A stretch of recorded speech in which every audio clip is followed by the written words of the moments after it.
Desde os primeiros impérios que se ergueram sobre as margens do Tigre e do Eufrates, a mente humana já carregava um peso invisível: a culpa.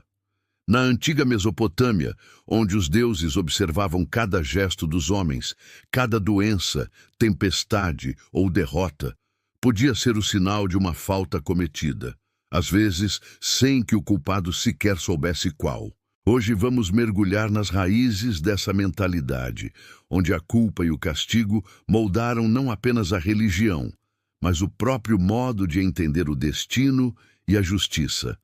Vamos descobrir como os mesopotâmios tentavam interpretar a ira divina, buscar expiação e encontrar sentido em um mundo regido por forças imprevisíveis. Então, se você gosta de mergulhar nas origens das ideias humanas e nas sombras do pensamento antigo, curta o vídeo, se inscreva no canal. E agora, vamos começar essa história. Nas margens férteis entre o Tigre e o Eufrates, onde nasceram as primeiras cidades, também germinou uma das ideias mais persistentes da mente humana: a de que todo ato carrega uma consequência invisível. Muito antes de existirem palavras para pecado ou redenção, os povos da Suméria e da Acádia já sentiam que suas vidas estavam sob o olhar constante dos deuses, seres poderosos, temperamentais e muitas vezes indecifráveis. Era um mundo onde nada acontecia por acaso. A cheia do rio, a seca que devastava plantações, o raio que caía sobre uma casa, tudo podia ser lido como um gesto de aprovação ou de cólera divina. Assim, nascia a culpa, não apenas como um sentimento moral, mas como uma forma de estar no mundo.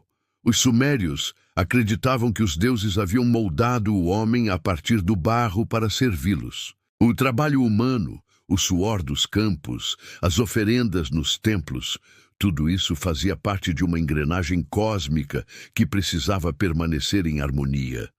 Romper essa ordem era mais do que cometer um erro.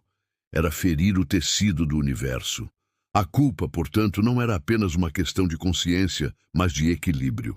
Um ato impensado, uma promessa não cumprida, um sacrifício feito de modo incorreto, qualquer falha podia gerar um desajuste que exigiria correção. Essa concepção estava profundamente enraizada nas leis e nos mitos da época. O famoso Código de Ur-Nammu, um dos mais antigos do mundo, não era apenas um conjunto de regras sociais, mas um reflexo dessa ideia de ordem divina. Cada lei servia para preservar o equilíbrio que os deuses haviam estabelecido. Mais tarde, o Código de Hammurabi reforçaria essa visão. O rei não era apenas um legislador, mas um mediador entre os homens e o sagrado. Ao aplicar a justiça, ele restaurava a harmonia que o erro humano havia rompido. A culpa, nesse contexto, deixava de ser apenas uma falha pessoal e se tornava um distúrbio cósmico, algo que ameaçava a estabilidade de todos. Os deuses mesopotâmicos, porém, não eram moralmente previsíveis. Eles podiam ser benevolentes em um dia e cruéis no outro. Enlil, o deus dos ventos, podia soprar fertilidade sobre os campos ou devastá-los com tempestades. Ishtar, deusa do amor e da guerra, representava tanto a generosidade quanto a destruição. Essa dualidade mantinha o ser humano em estado de constante vigilância. Não bastava agir corretamente, era preciso tentar compreender o humor divino. Assim, a culpa surgia não apenas do erro consciente, mas também do medo de ter ofendido sem saber. As orações e hinos da Suméria expressam bem esse sentimento. Muitos deles são confissões de alguém que não sabe qual pecado cometeu. O pecado que eu cometi, eu não o conheço, diz um antigo texto de lamentação. O Deus que eu ofendi, eu não o sei. Essa incerteza revela o abismo entre o humano e o divino. O homem podia seguir os rituais, fazer sacrifícios, cumprir as leis, e ainda assim cair em desgraça. A culpa tornava-se uma sombra constante, uma suspeita de que algo, em algum ponto, havia saído do lugar. Ao mesmo tempo, essa relação de medo e submissão também gerava um tipo de responsabilidade coletiva. Quando uma cidade era atingida por uma praga ou uma derrota militar, não se buscava um único culpado, mas uma falha no comportamento do povo inteiro. Talvez os sacerdotes tivessem negligenciado um rito, talvez alguém tivesse desrespeitado o templo, talvez um rei houvesse se exaltado diante dos deuses. A culpa era compartilhada, e o castigo também. Essa visão coletiva do erro moldaria toda a ética mesopotâmica. O destino de um dependia das ações de todos. É curioso notar que, para esses povos, a justiça divina não era punitiva por natureza, mas corretiva. O castigo servia para restaurar a ordem, não simplesmente para causar sofrimento. Quando os deuses enviavam uma seca ou uma doença, era como se estivessem chamando a atenção dos humanos para um desequilíbrio que precisava ser resolvido. A culpa, então, funcionava como um sinal, uma lembrança de que o homem era pequeno diante das forças cósmicas, mas ainda assim responsável por manter a harmonia entre elas. Essa mentalidade moldou profundamente o modo como os mesopotâmios se viam no universo.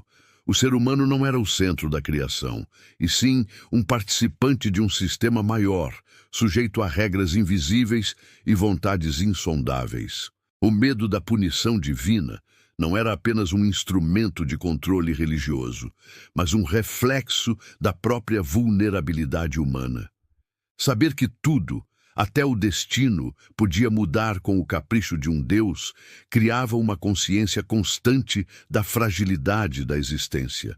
Assim, entre templos e zigurates, nas orações murmuradas ao amanhecer e nas inscrições deixadas em pedra, nascia uma das primeiras formas de moralidade espiritual. Uma moralidade que não dependia de mandamentos escritos, mas de uma intuição profunda, a de que viver exigia reverência, prudência e respeito pelo mistério. O medo da culpa era, de certo modo, o preço de estar vivo sob o olhar dos deuses. E foi essa sensação, esse peso invisível entre o homem e o divino, que moldaria por milênios a forma como os povos do crescente fértil entenderiam o castigo, a justiça e o próprio sentido da existência. Na antiga Mesopotâmia, a culpa não vivia apenas dentro do coração humano. Ela circulava no ar, corria pelos rios, queimava sob o sol e se escondia nas tempestades. Tudo o que existia estava interligado num delicado equilíbrio cósmico, e qualquer ruptura podia ecoar desde as casas dos homens até os salões dos deuses. Uma colheita que fracassava, uma praga que se espalhava, uma guerra perdida. Nada era visto como fruto do acaso. Eram sinais, chamados, advertências vindas de uma esfera que falava em símbolos, não em palavras. Assim, o sofrimento se tornava uma linguagem divina, e os homens, ansiosos por compreendê-la, passaram a viver em busca de decifrar o que os deuses queriam dizer. A ideia de que o sofrimento era uma mensagem tornava o mundo uma espécie de texto sagrado. Cada evento continha um significado oculto, um animal que nascia deformado, uma estrela que desaparecia do céu, um sonho perturbador. Tudo podia ser lido como indício de culpa. Para os mesopotâmios, a vida era um campo de sinais deixados pelos deuses, e a desgraça, longe de ser um acidente, era uma forma de diálogo. O problema era que esse diálogo raramente era claro. Os deuses falavam em enigmas e suas palavras precisavam ser interpretadas pelos intermediários, os sacerdotes, os adivinhos e os magos que habitavam os templos. Esses homens eram mais do que religiosos, eram os decodificadores do destino. Dominavam os rituais, observavam o movimento das estrelas, examinavam o fígado dos animais sacrificados, escutavam o murmúrio da água e o comportamento do vento. Acreditava-se que dentro dessas pequenas variações da natureza, os deuses deixavam pistas sobre sua vontade. Se uma tempestade caía sobre uma cidade, cabia aos sacerdotes descobrir qual divindade havia se ofendido e o que precisava ser feito para apaziguá-la. Se um rei adoecia, não se perguntava qual vírus o atacava, mas que erro havia cometido contra a ordem divina. O corpo, aliás, era visto como um espelho do cosmos. Quando algo ia mal dentro dele, significava que algo estava desajustado no universo. Uma febre podia representar a ira de um deus solar, uma paralisia, o castigo de uma divindade da terra. O sofrimento físico era uma forma de expiação. O corpo se tornava o campo onde a culpa se manifestava e, muitas vezes, se purificava. Essa visão dava ao sofrimento um duplo papel. Era punição e também caminho de reconciliação. Por isso, suportar a dor com resignação podia ser interpretado como um ato de piedade. A relação entre culpa e cosmos também se expressava na astrologia, uma das grandes heranças da Mesopotâmia. Os movimentos celestes eram considerados a escrita dos deuses, uma escrita feita de luz e sombra. Quando um eclipse acontecia, era como se o próprio céu revelasse um descontentamento. Os astrólogos, que eram também sacerdotes, passavam noites observando as constelações, tentando antecipar a cólera divina antes que ela caísse sobre os homens. Essa prática não era superstição. Era uma tentativa desesperada de encontrar lógica no caos, de transformar o medo em leitura e o sofrimento em mensagem inteligível. Mas nem sempre havia respostas. Às vezes, as desgraças se acumulavam sem explicação. Um rei piedoso podia perder o trono, um homem justo podia ver sua família dizimada, uma cidade inteira podia ser engolida pela peste. Nesses momentos, a culpa assumia uma dimensão mais sombria, tornava-se um peso invisível, uma dívida impossível de quitar. Talvez o erro estivesse nos ancestrais, talvez nos próprios deuses, que podiam se irritar por razões que escapavam à compreensão humana. Essa incerteza não anulava a fé. Pelo contrário, a aprofundava. O sofrimento, mesmo incompreensível, era uma prova de que os deuses ainda olhavam para os homens, porque o verdadeiro terror era o abandono, o silêncio divino. Os textos de lamentação, muito comuns na literatura babilônica, revelam esse sentimento com força. Neles, o sofredor não se rebela contra os deuses, mas implora que o façam entender o motivo do castigo. Meu Deus, o dia brilha para todos, mas a mim o dia é sombrio, diz um desses poemas. A dor não é negada, é transformada em oração. O homem mesopotâmico se ajoelha diante do mistério, pedindo não o fim do sofrimento, mas o sentido dele. É uma espiritualidade marcada pelo medo, mas também pela tentativa de diálogo. Essa concepção deu origem a uma teologia do infortúnio. Nenhuma dor era inútil, nenhum desastre sem propósito. Mesmo a destruição tinha um papel a cumprir na ordem cósmica. O dilúvio, por exemplo, um mito que atravessa várias tradições, surge na Mesopotâmia como a resposta dos deuses ao excesso humano. A humanidade, barulhenta e insolente, perturbava o descanso divino e por isso precisava ser purificada. Depois da catástrofe, a vida renasce e com ela a promessa de que a ordem foi restaurada. A culpa é lavada pelas águas, mas a memória do castigo permanece, como aviso. Esse modo de ver o mundo criava uma espiritualidade intensamente vigilante.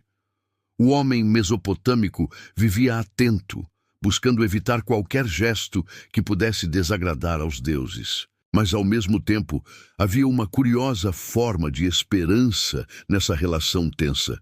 Se o sofrimento era uma mensagem, então os deuses ainda se comunicavam. A ira divina podia ser temida, mas o silêncio absoluto era muito pior. Enquanto houvesse sinais, enquanto o castigo viesse acompanhado de presságios, ainda existia a chance de arrependimento, de oferenda, de perdão. Assim, a culpa deixava de ser apenas um fardo e se tornava um meio de reconexão. O sofrimento, longe de ser inútil, era a linguagem pela qual o homem e o cosmos conversavam. Uma língua antiga, feita de relâmpagos e febres, eclipses e presságios, sonhos e arrependimentos. E foi nesse constante esforço de interpretar o mistério que os mesopotâmios aprenderam algo profundo. A dor podia ser cruel, mas era também um sinal de que o universo ainda estava vivo, atento, e que os deuses, por mais severos, ainda se importavam o bastante para punir. Na mente mesopotâmica, a culpa não era uma sentença definitiva. Era um desequilíbrio que podia, com esforço e reverência, ser reparado. Quando o sofrimento era reconhecido como castigo divino, a resposta humana era buscar a reconciliação. O homem não podia desfazer o erro, mas podia tentar apaziguar os deuses, restaurar a harmonia que fora rompida. E para isso, existia uma linguagem tão antiga quanto a própria civilização: o ritual. Os rituais de purificação e expiação eram o elo entre a fragilidade humana e a vontade divina, gestos simbólicos que tentavam transformar culpa em perdão. No coração das cidades, os templos erguiam-se como escadas entre o céu e a terra. Cada um era dedicado a uma divindade específica e funcionava não apenas como local de culto, mas como centro espiritual, econômico e jurídico. Ali, os sacerdotes dominavam os segredos do contato com o sagrado. Eles sabiam as palavras certas, os gestos certos, os momentos do dia em que o mundo espiritual estava mais receptivo. Nada era feito ao acaso. A purificação exigia precisão, como se o cosmos inteiro fosse uma máquina delicada, e o ritual, a ferramenta que a mantinha funcionando. Quando um indivíduo acreditava ter ofendido um deus, ou quando uma cidade inteira era tomada por desgraças, o primeiro passo era reconhecer o erro. Essa confissão não se fazia diante de outro homem, mas diante do altar. O culpado trazia oferendas: pão, mel, azeite, cerveja, incenso. O sacrifício não era um pagamento, mas uma tentativa de restabelecer o fluxo entre o humano e o divino. A fumaça que subia do altar era o canal por onde o arrependimento viajava. Os deuses, dizia-se, se alimentavam do aroma, e se o cheiro fosse agradável, a culpa começava a se dissipar. Mas muitas vezes, as oferendas comuns não bastavam. Quando a falta era grave ou quando o castigo parecia persistir, os mesopotâmios recorriam a rituais mais complexos, encantamentos e purificações realizadas por especialistas. Esses rituais envolviam água e fogo, símbolos universais de renovação. A água, retirada de rios sagrados como o Eufrates, era aspergida sobre o corpo do penitente para lavar a mácula invisível. O fogo, por sua vez, era usado para destruir objetos impuros, transformando o erro em cinzas. Em ambos os casos, o princípio era o mesmo. O que foi contaminado podia ser purificado, o que foi desfeito podia ser refeito. Entre os rituais mais dramáticos estava o da substituição. Acreditava-se que o castigo divino, uma vez decretado, não podia ser anulado, mas podia ser desviado. Assim, um animal, e em casos raros, até um ser humano, podia tomar sobre si a culpa do verdadeiro culpado. O exemplo mais conhecido é o ritual do rei substituto. Quando os adivinhos interpretavam maus presságios para o soberano, como um eclipse, sinal de ira divina, um homem comum era escolhido para ocupar simbolicamente o trono. Durante um período determinado, ele vivia como rei, recebendo honrarias e servos, enquanto o verdadeiro monarca se escondia.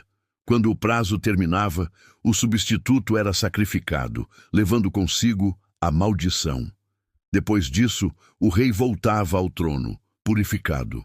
Esse tipo de ritual pode parecer brutal aos olhos modernos, mas na lógica mesopotâmica ele fazia sentido.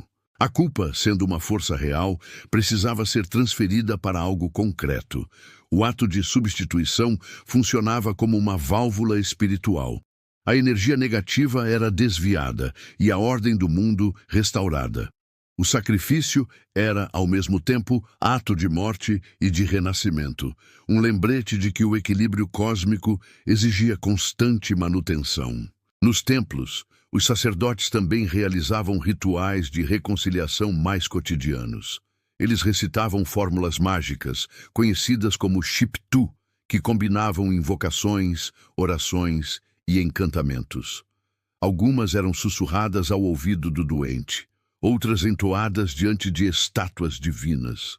Havia ritos para afastar a ira de Enlil, para acalmar o coração de Ishtar, para limpar as mãos e a boca do pecador. Cada palavra carregava poder. Dizia-se que as sílabas certas podiam mudar o destino, porque o destino, afinal, era uma escrita dos deuses e o ritual, uma tentativa de reescrevê-la. Os templos eram o cenário dessa comunicação constante. Eram mais do que prédios, eram espaços simbólicos onde o mundo visível e o invisível se tocavam. O sacerdote que aspergia a água sagrada era um mediador entre planos. O ofertante que depositava seus presentes não estava apenas diante de uma estátua, mas diante da própria ordem cósmica. E quando o ritual terminava, acreditava-se que uma nova harmonia havia sido alcançada, ainda que por um tempo breve, porque a paz com os deuses nunca era definitiva. Essa visão cíclica do perdão revelava algo essencial sobre o pensamento mesopotâmico. A vida era uma constante negociação com o sagrado. A culpa não se extinguia. Ela precisava ser continuamente reconhecida, lavada, oferecida, substituída. Era um diálogo sem fim, em que o homem tentava manter o equilíbrio dentro de um universo em permanente movimento. No fim, esses rituais não eram apenas expressões de medo, mas também de esperança. A esperança de que o gesto humano ainda pudesse alcançar os deuses, de que a ordem pudesse ser restaurada, de que o sofrimento tivesse um fim. A purificação era mais do que um ato religioso, era uma forma de recomeço. E nas terras da Mesopotâmia, onde as águas podiam tanto fertilizar quanto destruir, recomeçar sempre foi a arte mais divina de todas. A culpa na Mesopotâmia não vivia apenas nos templos, nem se resolvia com oferendas.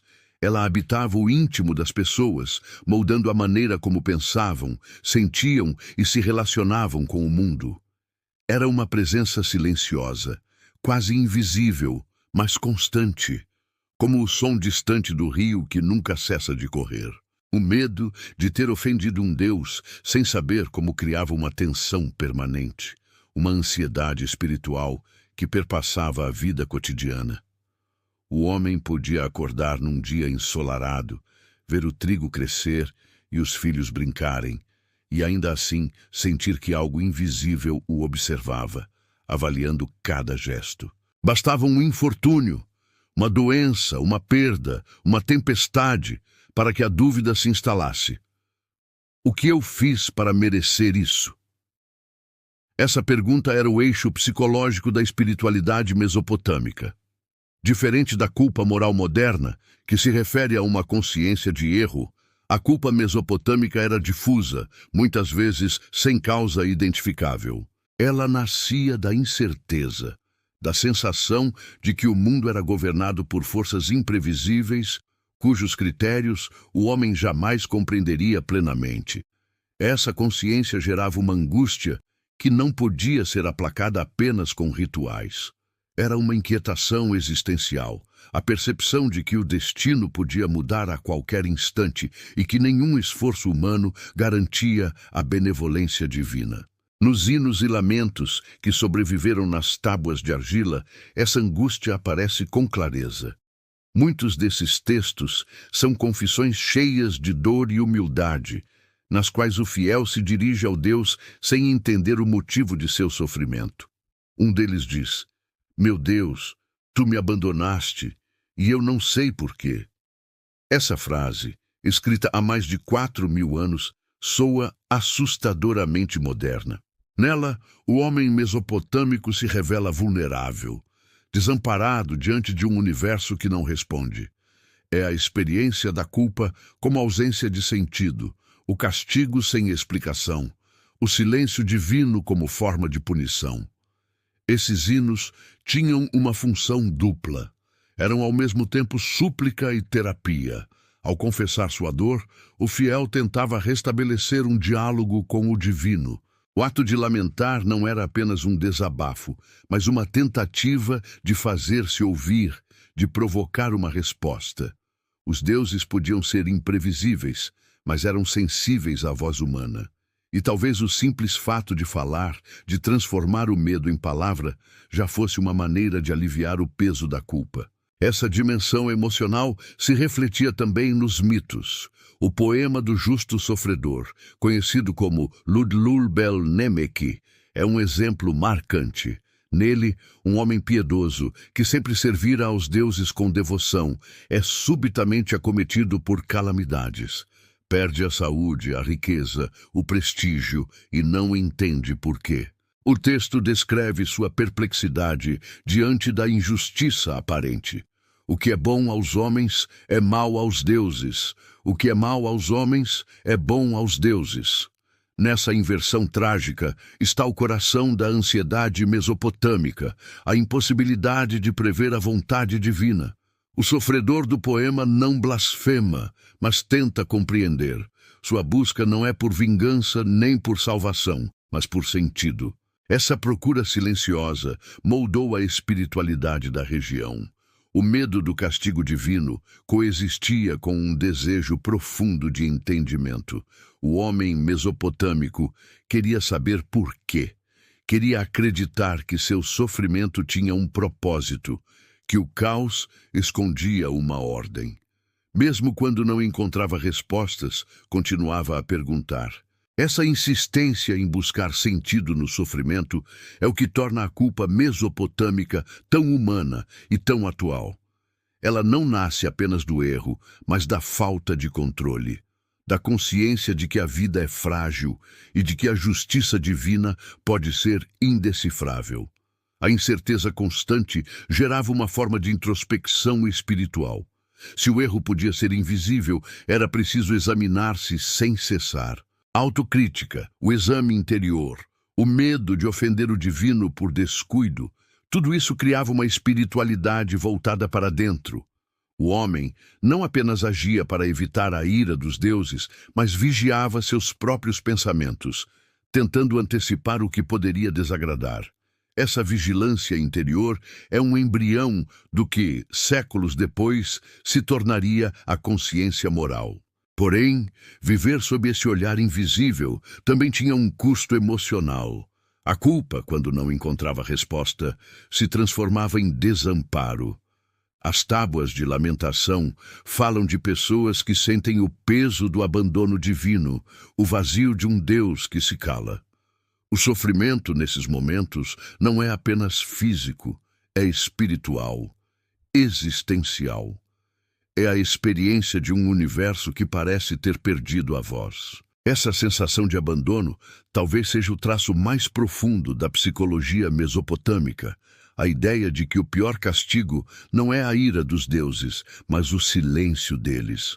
E ainda assim, havia esperança.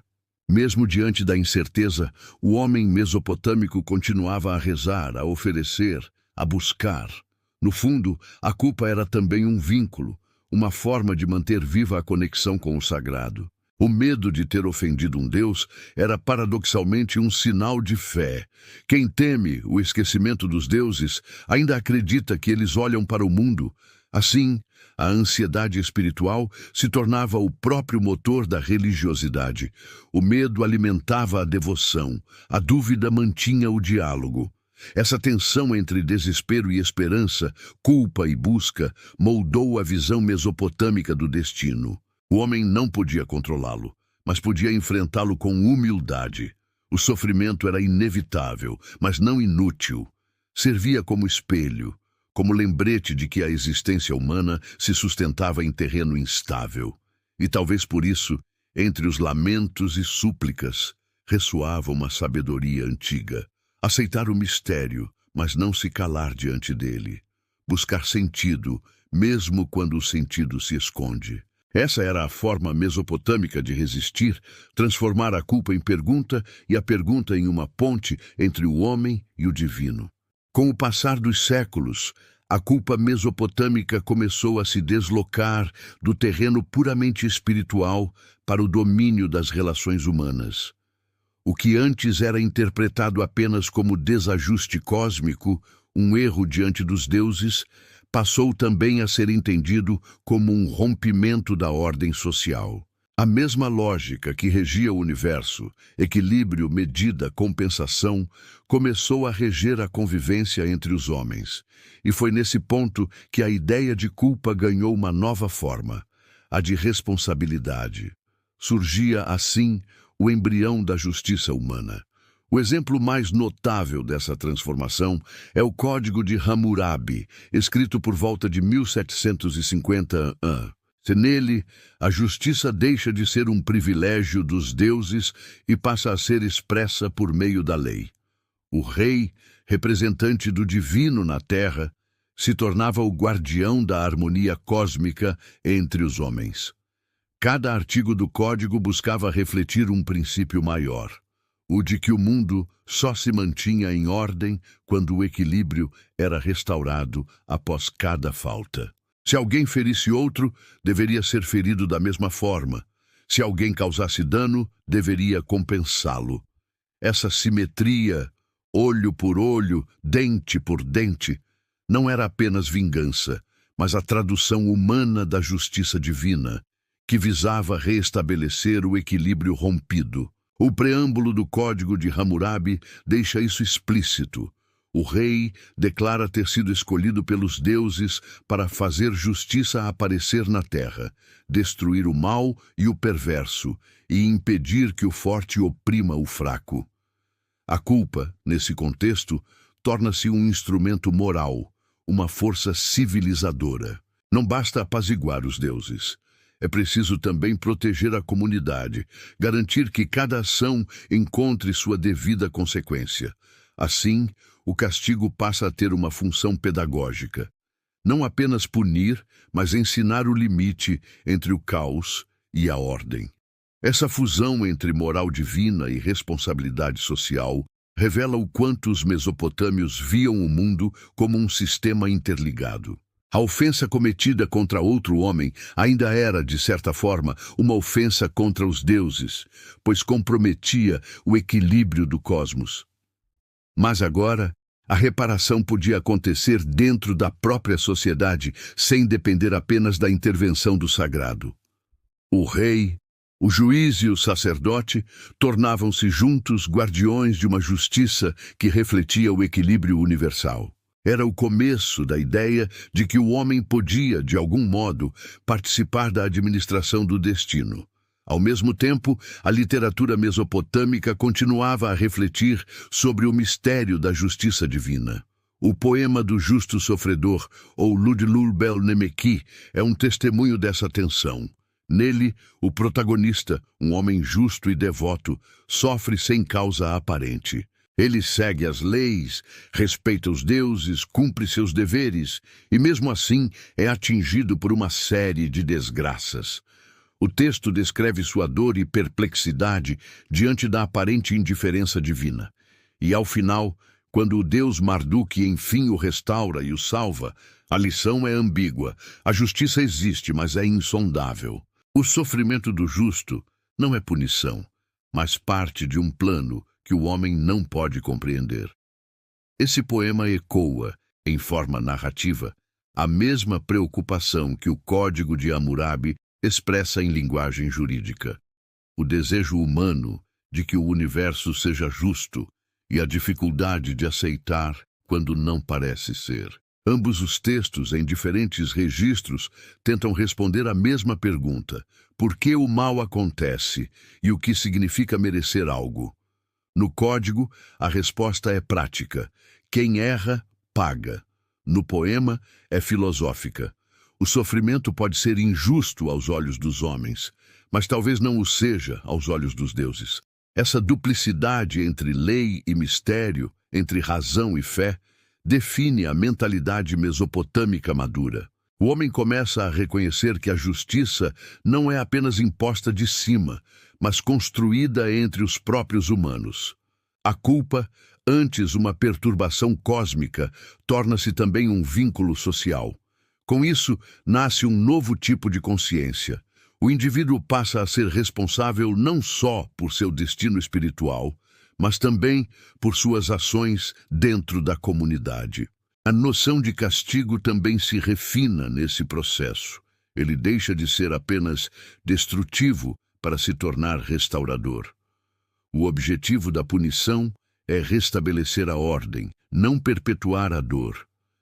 Quando uma pena é aplicada de modo justo, ela purifica tanto o culpado quanto a sociedade. Essa lógica aproxima a lei mesopotâmica de uma forma de purificação secular, uma expiação dentro do mundo dos homens, sem precisar recorrer à intervenção divina. Mas essa transição não elimina o mistério, pelo contrário, amplia-o. Quanto mais os mesopotâmios tentavam racionalizar a culpa e o castigo, mais percebiam que certas dores escapavam à lógica das leis. A justiça humana podia corrigir o roubo, o assassinato, o engano, mas o infortúnio sem causa continuava existindo. Doenças, perdas e tragédias permaneciam fora do alcance da jurisprudência, pertencendo à esfera do invisível.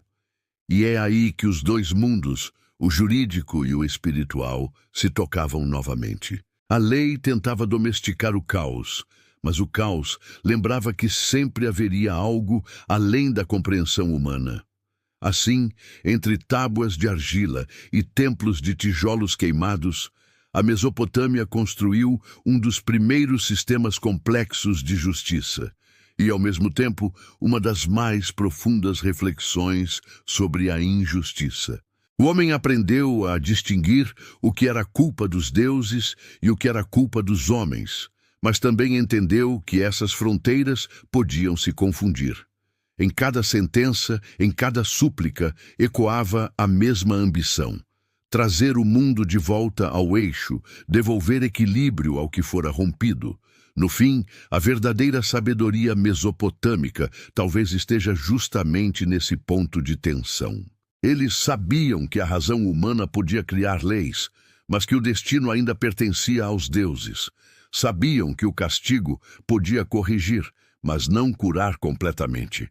Por isso, o homem continuava entre dois tribunais, o da terra e o do céu, tentando viver com retidão suficiente para satisfazer ambos, e consciente de que às vezes mesmo isso não bastava. A história da culpa e do castigo na Mesopotâmia não terminou com o fim de suas cidades, nem com o silêncio de seus templos. Ela sobreviveu, disfarçada nas mitologias que a sucederam, nos livros sagrados que herdaram suas inquietações e, de modo mais profundo, na própria estrutura da mente humana, porque ao tentar compreender o sofrimento e a justiça, os mesopotâmios não apenas criaram rituais e leis, eles estabeleceram as bases de uma pergunta que ainda nos acompanha: por que existe dor e o que ela quer nos dizer? Foi naquelas antigas planícies entre o Tigre e o Eufrates que o sofrimento deixou de ser apenas um fato biológico ou um acidente e se tornou uma linguagem moral. Ali nasceu a intuição de que o universo é regido por uma ordem e de que a transgressão dessa ordem, mesmo involuntária, exige reparação. Essa noção atravessou fronteiras e séculos, sendo absorvida por povos vizinhos, como os hebreus, que herdaram e transformaram a antiga culpa cósmica mesopotâmica em algo mais pessoal e ético: o pecado. Nos textos hebraicos mais antigos, ainda se percebe o eco da mentalidade babilônica. O Deus que envia pragas e castigos lembra os deuses mesopotâmicos que puniam a humanidade para restaurar a ordem. O sofrimento do justo, como o de Jó, reflete o mesmo dilema do poema do justo sofredor: o homem piedoso que não entende a razão de sua dor. A diferença é que no pensamento hebraico posterior, a culpa começa a se interiorizar. O erro não é apenas um desequilíbrio cósmico, mas uma ofensa moral, uma quebra da aliança entre o homem e Deus. A culpa deixa de ser um fenômeno coletivo e passa a morar dentro da alma. Esse deslocamento foi decisivo. O castigo divino já não era mais apenas um sinal dos céus, mas uma consequência espiritual. A ideia de expiação também se transformou. Em vez de rituais externos, buscava-se agora a purificação interior. A confissão, o arrependimento e o perdão tornaram-se novas formas de restaurar o equilíbrio, refletindo o mesmo impulso que animava os rituais sumérios, mas agora voltado para dentro. Assim, o fio invisível que ligava o homem aos deuses da Mesopotâmia passou a ligar a consciência humana ao Deus único. Quando o cristianismo surgiu, herdou e expandiu esse legado. O conceito de pecado original, por exemplo, é um eco direto da antiga percepção mesopotâmica de que o homem nasce sob o peso de uma culpa ancestral, que não escolheu, mas da qual precisa ser redimido. A diferença é que na tradição cristã, a reparação definitiva vem não por meio de rituais contínuos, mas por um único sacrifício redentor, o de Cristo. Ainda assim, o princípio é o mesmo. O sofrimento de um inocente serve para restaurar o equilíbrio rompido. A lógica do substituto sacrificial que existia na Mesopotâmia, quando um animal ou um rei temporário tomava sobre si a desgraça, sobrevive aqui em nova forma. Essa herança não é apenas teológica, é psicológica. A ideia de que o sofrimento precisa ter um motivo continua profundamente enraizada na nossa forma de pensar. Quando algo dá errado, ainda procuramos um sentido oculto. Perguntamos o que fizemos de errado, o que o destino quer nos ensinar, que lição está escondida na dor. É a mesma busca que movia o homem babilônico diante da peste ou o rei sumério diante do eclipse. Ainda queremos decifrar a linguagem invisível do infortúnio. A culpa também persiste como força moral. Mesmo num mundo secular, continuamos a carregar a sensação de que há um olhar sobre nós, não mais necessariamente o dos deuses, mas o da consciência, da sociedade, da história. A moral moderna, com suas leis, seus julgamentos e suas punições, ainda reproduz a antiga estrutura mesopotâmica de equilíbrio. Todo erro pede compensação, toda ação gera reação. As prisões, os tribunais e até o discurso público carregam, de forma disfarçada, o eco das antigas tábuas de argila onde se gravava o destino dos homens. E no campo íntimo, o legado é ainda mais profundo. A ansiedade que os mesopotâmios sentiam diante da vontade imprevisível dos deuses transformou-se em nós, na angústia diante do acaso, da perda e da culpa pessoal. Continuamos a sentir o peso de uma dívida indefinida, algo entre o que somos e o que deveríamos ser. Tentamos apaziguar esse peso com gestos de reparação, de bondade, de confissão. Tentamos restaurar o equilíbrio, mesmo quando já não acreditamos em deuses que nos observam. A culpa, que nasceu como um reflexo de medo, tornou-se parte da nossa identidade emocional. Mas há também uma beleza nessa herança. Ela revela que desde as origens, o ser humano nunca aceitou a dor como algo sem sentido. Mesmo diante da injustiça e da destruição, sempre quis acreditar que havia uma ordem oculta, uma justiça maior, uma voz por trás do silêncio. Esse impulso de transformar sofrimento em pergunta e pergunta em busca de sentido é talvez o traço mais humano de todos. A Mesopotâmia pode ter desaparecido há milênios, suas cidades reduzidas a ruínas de barro, mas sua visão de mundo continua respirando em nós. Quando olhamos para o céu em busca de respostas, quando pedimos perdão, quando tentamos entender o motivo da dor, repetimos, sem perceber, um gesto que nasceu ali. entre rios, templos e deuses de olhos severos. Ainda carregamos, em algum lugar da mente, aquela antiga certeza de que o universo observa, pesa, julga. E talvez seja por isso que, mesmo no silêncio dos tempos modernos, ainda nos perguntamos o que os antigos mesopotâmios também perguntavam: se existe uma lógica por trás do sofrimento, e se, ao compreendê-la, finalmente encontraremos paz.